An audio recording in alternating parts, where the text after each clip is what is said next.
What's going on, everybody? It's the Bull Show, aka Aidan, and welcome back to another video. Ladies and gentlemen, we've got a little bit of an update video in relation to the trade deadline as more news has come out about players we have already discussed and one player that I haven't discussed for this trade deadline period. But before we get started, please like and subscribe to the Bull Show. Turn notifications on and let me know in the comments below your thoughts about the current Chicago Bulls situation. The trade deadline is coming very close towards its end, and we still don't know what the Chicago Bulls, Arturis, Eversley, and everybody in the front office is deciding to do in relation to this team. We've got two stories to talk about. First things first, let's talk about the player that we've already talked about in previous videos. Dennis Schroeder has been given an update pretty much based on his trade deadline situation. It looks like there are two teams that are in competition to sign Dennis Schroeder and to trade for Dennis Schroeder. The Chicago Bulls and the Milwaukee Bucks are both teams that seem to be interested in Dennis Schroeder.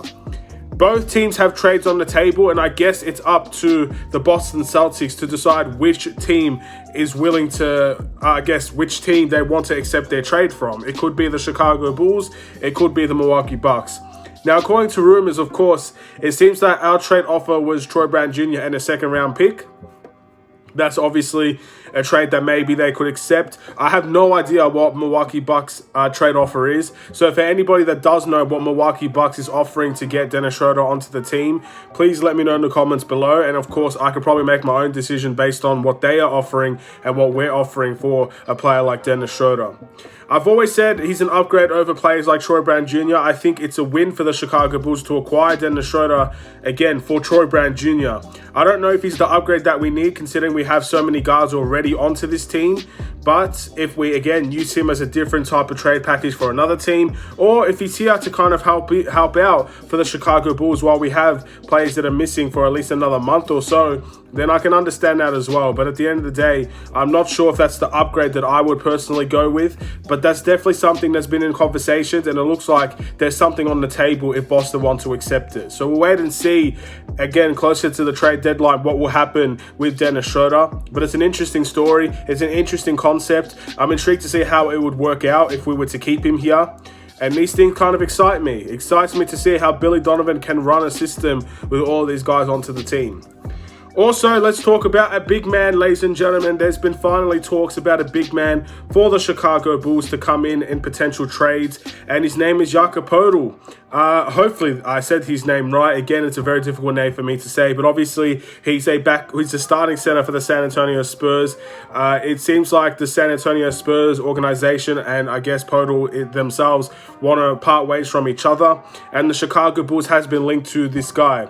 Now, we played San Antonio Spurs once already, and he had a great game against us. He was a good offensive rebounder. He could finish around the rim. He's a nice, decent catcher of the ball. Some of the things that we just don't have enough of on the Chicago Bulls team. He's a very trusted backup center if we were to acquire him on the Chicago Bulls team, in my opinion. And that's definitely the type of guy that we should be looking for in that position. He's a true big. He can help us defensively. He can help us offensively. And he gives us good minutes, in my opinion, almost every night on the floor. And I always like the San Antonio Spurs players. I think they're well coached. I think that they have great potential, and Poeltl is a 26-year-old backup center for the Chicago Bulls if he was to come here. Nothing more that I would like to see that happen. For that to happen, though, we'd have to give the first-round pick to the San Antonio Spurs and a quality player. It's a bit hard for the Chicago Bulls to, I guess, know what type of quality player that we're looking at. I guess, obviously, the main person that people will be saying is Kobe White. Again, I'm going to leave it up to you guys. I don't really have too much to say on the situation because I personally don't think we're going to end up getting Poeltl from the San Antonio Spurs. I think another team will swoop him up, or I think he's going to stay in San Antonio. But the reality is we were in conversations to acquire him, and depending on what is seen as a quality player, that could be either a starting lineup player or it could be Kobe White, maybe a guy like Io.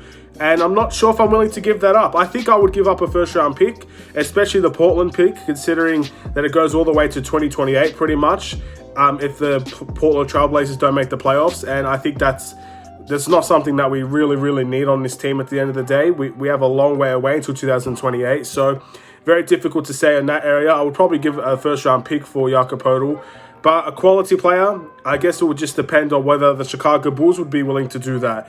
I don't think we're going to get him, but again, it's a big man. And that's the most important thing to take away from this. We are linked to a backup center. And I think that is one of the biggest keys to our season so far, because Patrick Williams can come back at the power forward position, and that power forward position might not be at its strongest, but at least it's better than what it is currently now. Same with Derrick Jones Jr. and these types of guys. Yes, we do need height in that area, but the backup center has not gotten better all season. We had 3 backup centers. We had Alize Johnson, we had Tony Bradley, we have Tyler Cook now, and even Derrick Jones Jr. played backup center.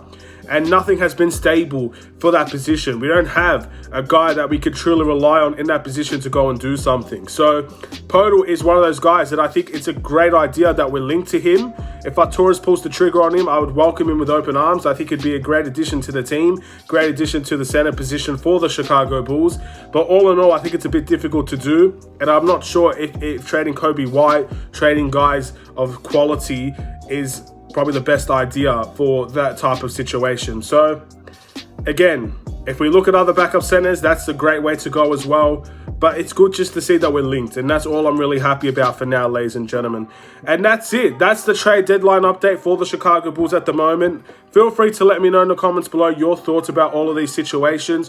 What are your thoughts about the potential idea of Dennis Schroeder coming into this team? What are your thoughts on, of course, Jakob Poeltl entering this team as well, if there is an opportunity there?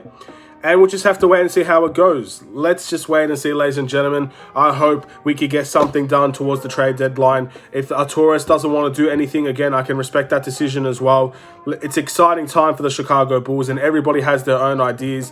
And until the trade deadline's over, nothing is impossible. So we'll wait and see. Have a wonderful and safe day. I'll see you in another Chicago Bulls video. Stay safe, stay healthy, stay tuned for more.